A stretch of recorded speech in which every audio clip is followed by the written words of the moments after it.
Madame la Présidente, Madame la Ministre, collègues, empiler les bonnes intentions vaut infiniment mieux que d'en exhiber de mauvaises.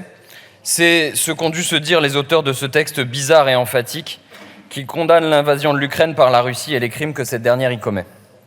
Je dis ce texte bizarre pour 3 raisons. D'abord, il survient 9 mois après le début de la guerre et son rejet ou son adoption ne changeront donc strictement rien aux événements ni aux décisions de l'exécutif en la matière. En cela, il reflète bien votre conception ornementale du parlementarisme. Ensuite, il met en scène un débat qui n'existe pas.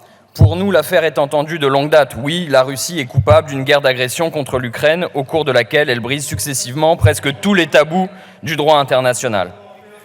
Enfin, la tonalité de votre résolution est en total décalage avec les récentes déclarations du président de la République et du ministre des Armées qui s'emploient plutôt à ouvrir un chemin à des négociations qu'à bomber le torse idiotement. Or, c'est précisément ce que fait votre texte, avec un manque de subtilité d'ailleurs que je dirais artistique. Il appelle à la guerre à outrance, il appelle outrancièrement à la guerre. À sa lecture, on sent que ces auteurs se sont exaltés à l'idée d'un héroïsme dont ils aimeraient être capables depuis leur bureau et leur cabinet. Cette sorte de bellicisme rhétorique a ceci de spécialement repoussant que ses partisans sont certes prodigues, mais le plus souvent, ils sont prodigues du sang des autres.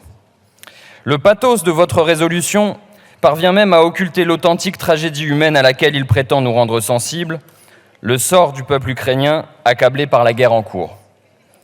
Je regrette de devoir m'attarder sur le style d'un texte. Ces considérations sont forcément abstraites et même un peu dérisoires en regard de la mort, du viol et de l'exil de dizaines de milliers de personnes. Mais que faire d'autre puisque le texte est vide ou presque ? Il est émaillé de pétitions de principe, d'effets de manche, d'exagération, de généralisation et de sophismes plus ou moins sournois.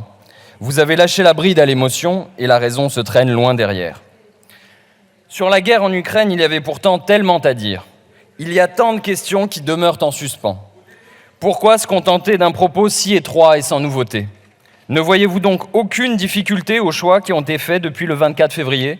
N'avez-vous donc aucun doute quand leurs conséquences pèsent si durement sur notre propre situation économique et sociale ? En vérité, vous ne vous demandez jamais quel monde façonne la politique de sanctions adoptée par l'Union européenne et parce qu'assez imprudemment vous qualifiez de bloc occidental.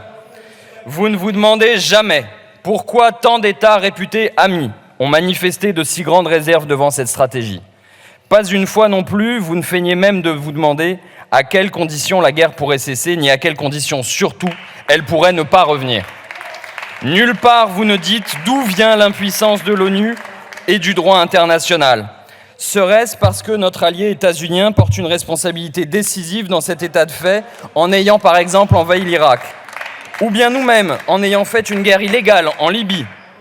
Vous ne vous demandez pas davantage si ni comment nous pourrions œuvrer à la restauration d'un ordre international fondé sur le droit. Enfin, avec une candeur admirable, vous faites comme si ce despote qu'est Vladimir Poutine était une singularité absolue de notre temps, plutôt qu'un avatar parmi d'autres, des tyrans qui hantent le monde et dont vous saluez obséquieusement la plupart pour leur vendre des armes. Vous ne mentionnez guère les opposants russes qui auront pourtant nécessairement un rôle dans la résolution du conflit. Vous vantez l'accueil des réfugiés ukrainiens, mais vous ignorez que pour bon nombre d'entre eux, on a fermé ces derniers mois les structures d'hébergement. Dans ma propre circonscription, à Montrouge, des familles ont été dispersées un peu partout en France, sans véritable assistance, livrées à elles-mêmes, coupées de la solidarité qui s'était organisée pour elles.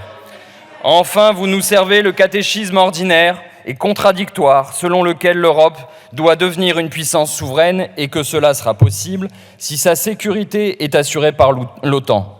Je rappelle donc que la souveraineté européenne est un hochet, puisque la souveraineté appartient au peuple, comme le dit notre Constitution.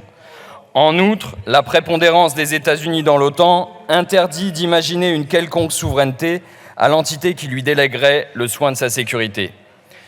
J'achève en précisant que la seule proposition concrète que vous faites porte sur la sécurisation par la communauté internationale de la centrale de Zaporijia. Bien sûr, nous la soutenons. Vous reprenez une proposition faite il y a des mois par Jean-Luc Mélenchon et que vous aviez accueillie à l'époque avec des quolibets. Par conséquent, Considérant votre capacité à vous adapter et à changer, nous avons le droit d'espérer que vous finirez par quitter votre posture va-t-en-guerre pour retrouver un jour un réel souci de construire la paix.